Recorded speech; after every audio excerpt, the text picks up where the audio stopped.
I think my most immediate goal is to try to be on the White House card. We're talking about something that's really going to get the MMA world excited, then it would be Jon Jones versus Alex Pereira. I feel as Tom's a great athlete, but I do feel like he's a one-trick pony. Yeah, it's just very funny. You can say stuff like this, and this is the guy you ducked in the worst duck of all time.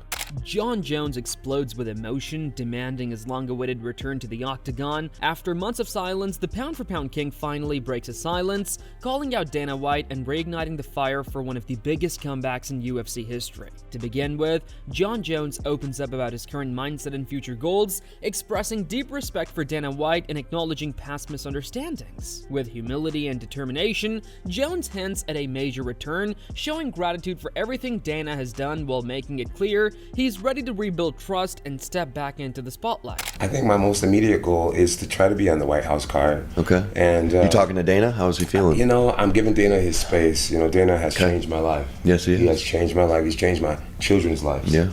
And I'm forever grateful to him. Okay. And we had a verbal agreement that didn't go over well. Nothing was finalized, but I do admit guilt, not guilt. Then Jon Jones reflects on his rocky relationship with Dana White, admitting past mistakes and expressing a sincere desire to make amends. With honesty and humor, he acknowledges their ups and downs but emphasizes his hope to move forward, rebuild their bond, and deliver the kind of blockbuster fights that fans in the sport truly deserve. The way things went down, I was wrong, and I wish that I could see him face to face and just apologize to him, and so that we can let bygones be bygones and get back to making some major money for the sport and really entertaining these fans. He's a businessman, and there's no doubt that you are his favorite fighter of all time. There's the memes of it. He loves you. It's a matter of time. When he's feeling me, I think I'm one of his favorite fighters. Yeah. When he's not feeling me, probably the reason why he has a bald head. Meanwhile, Michael Bisping weighs in with bold excitement, calling a potential Jon Jones versus Alex Pereira matchup a super fight of epic proportions.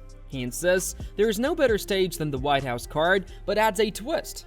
If Jones truly wants that spotlight, he should prove it by facing Tom Aspinall first. This is a super fight of epic proportions. There's absolutely no better card or more fitting card than to put Alex Pereira versus Jon Jones on at the White House. Now, if I was running the promotion, and obviously I'm not, and I don't get a say, but if I was, I would say, all right, okay, I'll call you bluff. Jon Jones, you want to fight at the White House? Fair enough. Fight Tom Aspinall. Fight the guy that you were supposed to. Now, of course, he's got to fight Cyril Gane first. Soon after, Jon Jones sets his sights on a massive showdown with Alex Pereira, praising him as a respectful champion and one of the sport's elite names. Confident and composed, Jones says their clash would be a global spectacle, a true blockbuster event worthy of the world's attention, and a defining moment in combat sports history. I like to fight Alex Pereira at the White House, yeah. I feel like he's incredibly respectful.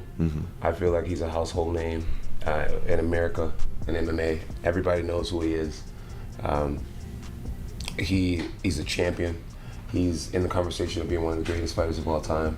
And I just think it would be a blockbuster event. I think the whole world would come out.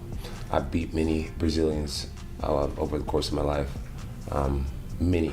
It's the people that I've beat the most.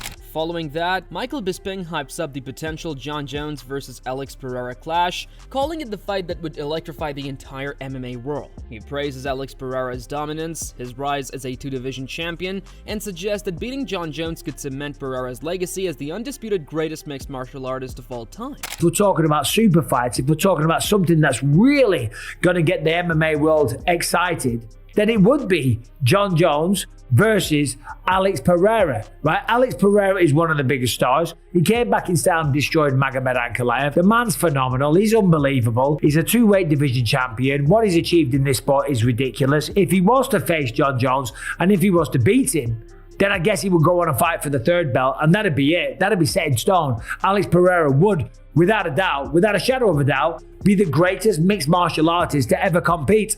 Simple as that. At the same time, Chael Sonnen breaks down the bigger picture behind a potential Jon Jones versus Alex Pereira matchup, explaining that every UFC fight must carry real meaning. He highlights that the promotion doesn't just book spectacle, each bout needs lasting impact and purpose, with outcomes that drive the sport forward and shape the future storylines within the organization. Alex Pereira versus Jon Jones. Guys, I'm trying to get us there. I'm trying to get us there. How do we do it? I get that we can just go make the fight. But if you throw that out, then the game kind of comes to an end. Just go sign the fight. But here's the problem. Problem number one. The UFC puts on fights that have significance.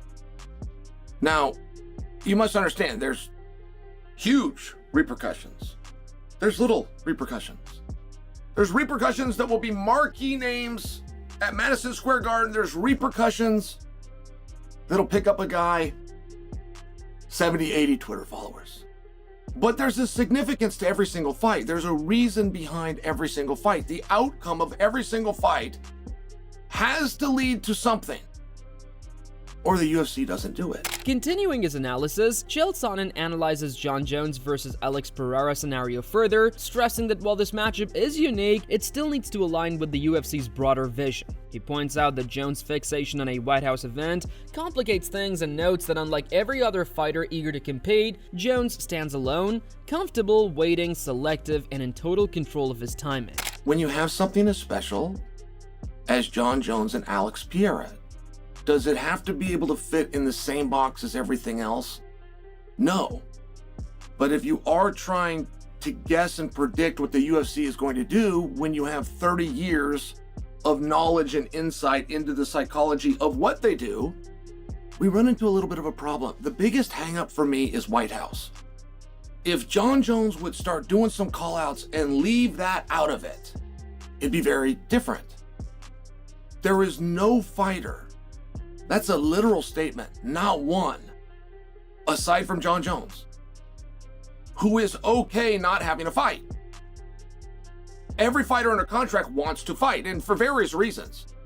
It's what they do, it's their social life, their coaches are counting on them. But just when fans thought Jon Jones' focus was locked on Alex Pereira, things took an unexpected turn. Jones turned his attention toward interim champ Tom Aspinall, sparking fresh debate across the MMA world. His remarks lit up social media overnight, drawing passionate reactions from fighters, analysts, and fans alike, instantly shifting the spotlight toward his dynamic with Tom Aspinall. From there, Jon Jones gives his candid take on Tom Aspinall, acknowledging his athletic talent, but downplaying his overall skill set. Jones claims Aspinall's grappling is overrated and says his game largely relies on a sharp 1-2 combination, a pattern Jones believes he's already studied and figured out from previous fights. I feel as Tom's a great athlete, but I do feel like he's a one-trick pony. I believe that his wrestling and jiu-jitsu is incredibly overrated. He has a beautiful 1-2. You know, I mean, I got to learn a lot about his patterns in his last fight. Beautiful 1-2. That's really about it. Not stopping there, Jon Jones doesn't hold back when assessing Tom Aspinall's recent performance, claiming he struggled against Cyril Gane and looked uncomfortable under pressure. Jones suggests Aspinall lost composure when hurt, questioning his resilience and strategy, firmly asserting that Tom needs to evolve his game if he wants to compete at the elite level. That's the one thing that he's setting up real nice. He couldn't touch Cyril Gane at all. That's the way I felt. I felt like Gane was just getting warmed up. Gane's hands was down. He was shaking his shoulders, bouncing around. He was touching him. He was touching him. That jab too was money. He busted him open. He was so comfortable. I think Tom was looking for a way out, and he took it. He needs to change his game plan. Man, Tom, when Tom gets hurt, it's like he's like immediately incapacitated. Immediately. He shut down. Then, Luke Thomas reacts with amusement to Jon Jones' recent comments about Tom Aspinall, calling the situation ironic given Jones was previously criticized for avoiding that matchup. He admits Jones could have valid points, but emphasizes the real intrigue was always in the matchup itself, a compelling test between the reigning legend and the surging interim champion. I mean, it's just very funny. You can say stuff like this, and this is the guy you ducked in the worst duck of all time. Like, what the fuck? It's hard not to laugh. It's hard not to laugh. It's hard not to laugh. I'm being dead serious. It's hard not to laugh. You know, where it's like, okay, on the merit of what Jon is saying, could he be right? Yes. Yes, he could be right. The argument about why Tom was supposed to fight Jon, or actually vice versa, why Jon was supposed to fight Tom, was that Tom was the guy. He was the interim champion. He was the one that had done the best work to that point and seemed like, a credible threat. But the argument was not, oh, we just know for a fact that Tom is way better than Jon. We know he's going to beat him. That was, some people made that argument, but it was never my argument. My argument was it was an intriguing fight and that maybe Tom could win it. After that, Luke Thomas continues dissecting Jon Jones' criticism of Tom Aspinall, acknowledging that some of Jones' points might hold truth, especially about Tom's defense and reliance on athleticism. However, Thomas highlights the irony, reminding fans that Jones avoided the matchup despite its massive stakes, turning down what could have been a historic $30 million fight that fans still talk about today. But that's really not why it had to happen. It had to happen for the other reasons. That's why you have to have it. And we don't know much about Tom. Like, we don't know hardly any. We still don't know much about Tom. It's actually kind of a bit of a problem. But some of the things we have seen is his defense is not great. He overly relies on athleticism. And the truth is that can actually be very successful at heavyweight, where having distinct athletic advantages just means a lot.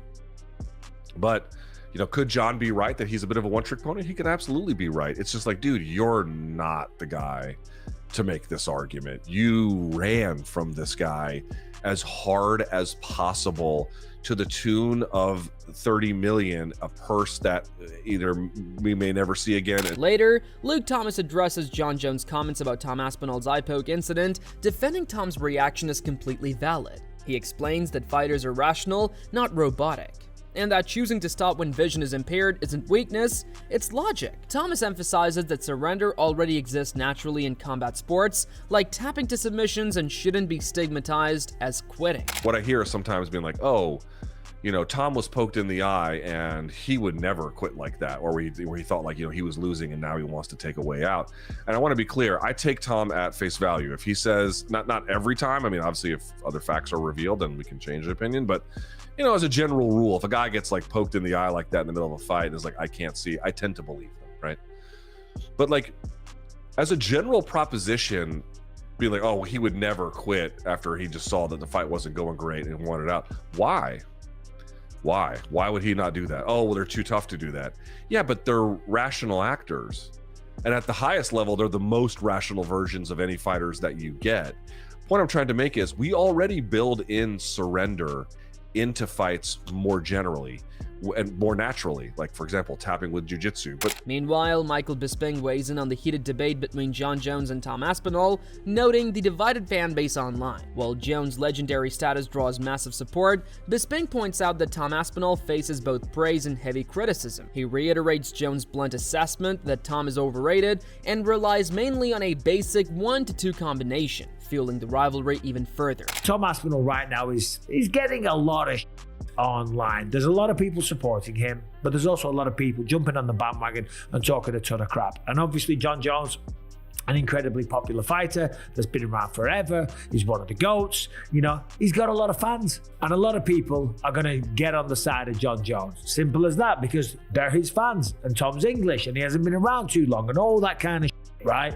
But the reality is, he said that Tom Aspinall is incredibly overrated, and it's quite simple. All he has is a good 1-2. On the other hand, Michael Bisping pushes back on Jon Jones' criticism of Tom Aspinall, defending the British heavyweight skills. He acknowledges Tom's dangerous striking, but insists his game is far more complete, highlighting his years of jiu-jitsu training and impressive record of finishes. Bisping emphasizes that dismissing Aspinall's grappling or ground game is pure nonsense, backed by facts and proven performances. That's it. That's all he's got. He's got a good 1-2. It's dangerous. He can knock people out. He got Curtis Blade with it and a bunch of other people.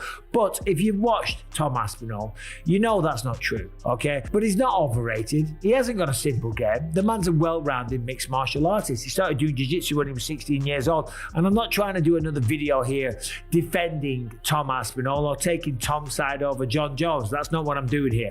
I'm just calling out the facts like I see it. When you look at Tom Aspinall's record, 15 wins, 12 knockouts, 3 submissions. So he's finished all of his fights and he's got 3 submissions on there. One of them was against Alexander Volkov, right? Took him down in the very first round and got him with a straight armbar. Also submitted Andrei Arlovski. Granted, it was towards the end of Andrei Arlovski's run, but to say that the man just has a 1-2, to say that he can't wrestle, to say that he doesn't have a ground game, as we know, that's nonsense, okay? Finally, Michael Bisping points out the unfortunate timing for Tom Aspinall, saying recent events didn't help his case against critics. He references Aspinall's teammate Anthony, who accidentally poked his opponent in the eye during a fight yet continued afterward. Bisping notes that his coincidence fueled online chatter and unfair comparisons, further intensifying the scrutiny on Tom. But the worst case scenario kind of happened for Tom Aspinall. If you want to jump on the bandwagon and talk a little bit of crap about Tom and say that he is a quitter, right? What happened last week at the Apex didn't help him because his teammate, Ante Delia, who right before the fight happened said, I've had 33 pro fights, I've never poked someone in the eye. He poked Waldo Cortez Acosta in the eye.